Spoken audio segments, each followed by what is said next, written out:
सभी शिव भक्तों को आदर पूर्वक हर हर महादेव। आज हम आपको बताने जा रहे हैं 12 ज्योतिर्लिंगों में से एक ज्योतिर्लिंग महाकालेश्वर ज्योतिर्लिंग। महाकालेश्वर का शिवलिंग स्वयंभू यानी अपने आप प्रकट हुआ था। आज तक ये कोई भी नहीं जानता कि भगवान शिव को मदिरा पिलाने का रिवाज कब से आया और आखिर इतनी शराब जो भगवान शिव पीते हैं वो जाती कहाँ है। महाकालेश्वर में जो शिवलिंग है वो दक्षिण मुखी है, यानी कि यहाँ का शिवलिंग दक्षिण दिशा की ओर है। ये एक अनूठी विशेषता है जो और कहीं नहीं है। सभी 12 ज्योतिर्लिंगों में से केवल महाकालेश्वर में ही शिवलिंग दक्षिण मुखी है। ये सबसे बड़ा रहस्य इसी ज्योतिर्लिंग के नाम है। आखिर भगवान शिव को महाकाल क्यों कहा जाता है? दरअसल काल के दो अर्थ हैं, समय और मृत्यु। ऐसा माना जाता है कि भगवान शिव मृत्यु और काल के देवता हैं। काल और मृत्यु दोनों को परास्त करने वाला महाकाल कहलाता है। भगवान शिव समय और मृत्यु पर विजय प्राप्त करते हैं, इसीलिए उन्हें इस नाम से बुलाया जाता है। आइए आपको महाकालेश्वर ज्योतिर्लिंग के पीछे की कथा सुनाते हैं। यह परम पवित्र ज्योतिर्लिंग मध्य प्रदेश के उज्जैन नगर में स्थित है। पुण्य सलीला शिप्रा नदी के तट पर स्थित उज्जैन प्राचीन काल में उज्जैनी नाम से विख्यात था। इसे अवंतिकापुरी भी कहते थे। यह भारत की परम पवित्र सप्तपुरियों में से एक है।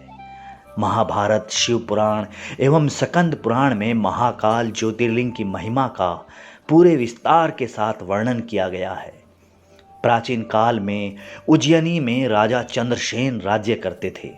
वे परम शिव भक्त थे। भगवान शिव के गणों में से एक मणिभद्र नाम का गण था जो राजा चंद्रसेन का मित्र था। एक दिन मणिभद्र ने राजा चंद्रसेन को एक अमूल्य चिंतामणि प्रदान की, जिसको धारण करने से चंद्रसेन का प्रभुत्व बढ़ने लगा। यश और कीर्ति दूर दूर तक फैलने लगी। दूसरे राज्यों के राजाओं में उस मणि को पाने की लालसा जाग उठी। कुछ राजाओं ने चंद्रसेन पर हमला कर दिया। राजा चंद्रसेन वहां से भागकर महाकाल की शरण में आ गया और उनकी तपस्या में लीन हो गया। जो राजा मणि के लिए चंद्रसेन पर हमला कर रहे थे, वे भी युद्ध का मार्ग छोड़कर महाकाल की शरण में आ गए। एक दिन श्रीकर नामक एक 5 वर्ष का गोप बालक अपनी माँ के साथ उधर से गुजर रहा था। राजा चंद्रसेन का शिव पूजन देखकर उसके मन में बड़ा कौतूहल हुआ।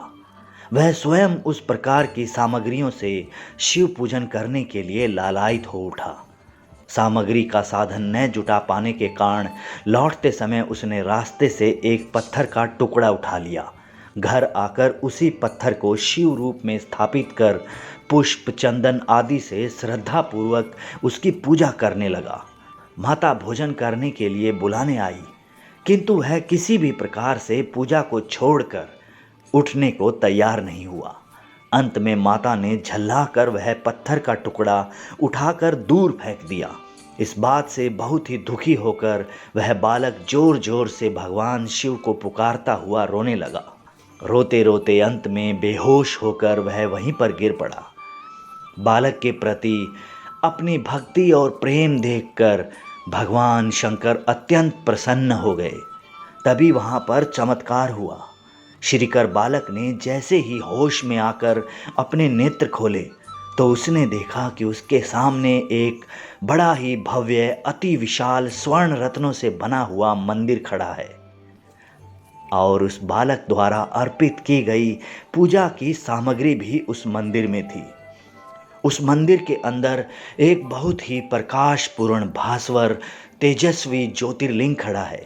श्रीकर प्रसन्नता और आनंद से विभोर होकर भगवान शिव की स्तुति करने लगा। उस बालक की माँ को जब इस घटना का समाचार मिला, वो आश्चर्यचकित रह गई।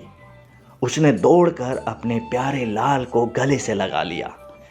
पीछे राजा चंद्रसेन ने भी वहां पहुंचकर बच्चे की भक्ति और सिद्धि की बड़ी सराहना की। धीरे धीरे वहां बड़ी भीड़ जुट गई। इतने में उस स्थान पर हनुमान जी प्रकट हो गए। उन्होंने कहा, मनुष्यों, भगवान शंकर शीघ्र फल देने वाले देवताओं में सर्वप्रथम है। इस बालक की भक्ति से प्रसन्न होकर उन्होंने इसे ऐसा फल प्रदान किया है जो बड़े बड़े ऋषि मुनि करोड़ों जन्मों की तपस्या से भी प्राप्त नहीं कर पाते। इस गोप बालक की 8वीं पीढ़ी में धर्मात्मा नंद गोप का जन्म होगा। द्वापर युग में भगवान विष्णु कृष्णा का अवतार लेकर उनके वहाँ तरह तरह की लीलाएं करेंगे। हनुमान जी इतना कहकर अंतर्धान हो गए।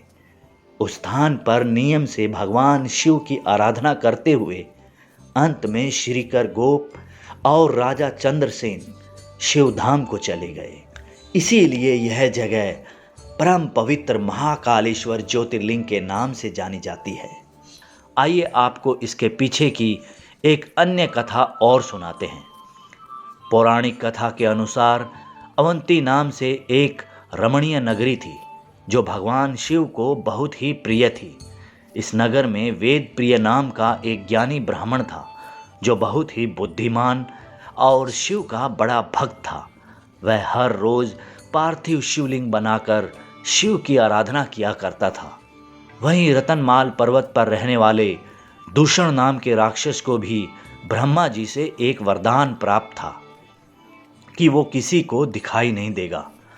दूषण अत्याचारी असुर उनकी तपस्या में विघ्न डाला करता था।